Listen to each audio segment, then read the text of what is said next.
ಫಡಣೀಸರ್ ಯಾಕಂದ್ರೆ ಎಲ್ಲ ಮಾಡಿದ್ವಿ ಸರ್ ಅಷ್ಟೇ, ಗುರುಗಳಷ್ಟೇ. ರಾಜಕೀಯ ಕುತಂತ್ರ, ಯಾದಗಿರಿ ಜಿಲ್ಲಾದಲ್ಲಿ ಇರ್ತಕ್ಕಂಥ ರಾಜಕೀಯ ಕುತಂತ್ರಗಳೇ. ಬೇರೆ ತಾಲೂಕು ಜಿಲ್ಲೆದವ್ರು ಯಾರು ರಾಜಕೀಯದವ್ರನ್ನ ಅದು ಕೈ ಹಾಕಿಲ್ಲ. ನಮ್ಗೆ ಯಾದಗಿರಿ ಜಿಲ್ಲೆ ಇರ್ತಕ್ಕಂಥ ರಾಜಕೀಯ ಮುಖಂಡ್ರೆ ಅದರ ಕೈವಾಡ ಇದೆ. ಎಲ್ಲ ಜನಗಳು ಅದಕ್ಕೆ ಏನು ತಕ್ಕ ಪಾಠ ಕೊಡ್ಬೇಕು ಕೊಡ್ತಾರ. ಮುಂದಿನ ಸತ್ಯಕ್ಕೆ ಎಲ್ಲ ಜನಗಳು ಅದಕ್ಕೆ ಏನು ತಕ್ಕ ಪಾಠ ಕೊಡ್ಬೇಕು ಕೊಡ್ತಾರ. ಮುಂದಿನ ದಿನಗಳಲ್ಲಿ ಏನ್ ಆಗ್ತದ ಅದು ಆಗ್ತದ.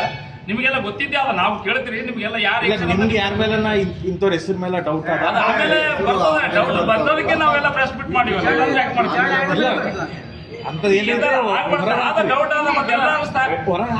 ರಾಜಕೀಯದಲ್ಲಿ ಎಲ್ಲಾರು ಸ್ಟೇಟ್ಮೆಂಟ್ ಕೊಟ್ಟಿದ್ದಾರೆ, ಕೆಲವರು ಕೊಟ್ಟಿಲ್ಲ. ಉದ್ದೇಶ ಇರ್ಬೋದು. ಈಗ ಕೆಲವು ರಾಜಕೀಯ ಮುಖಂಡರು ವಸ್ತುವನ್ನು ಮಿಸ್ಕೊಟ್ರ, ಶಾಸಕರು ಕೊಟ್ರೆ ಕೆಲವರು ಕೊಟ್ಟಿಲ್ಲ. ಅಂತವ್ರೇ ಇರ್ಬೇಕು ಅಂತ ನಾವು ಅನಿಸ್ತೀವಿ.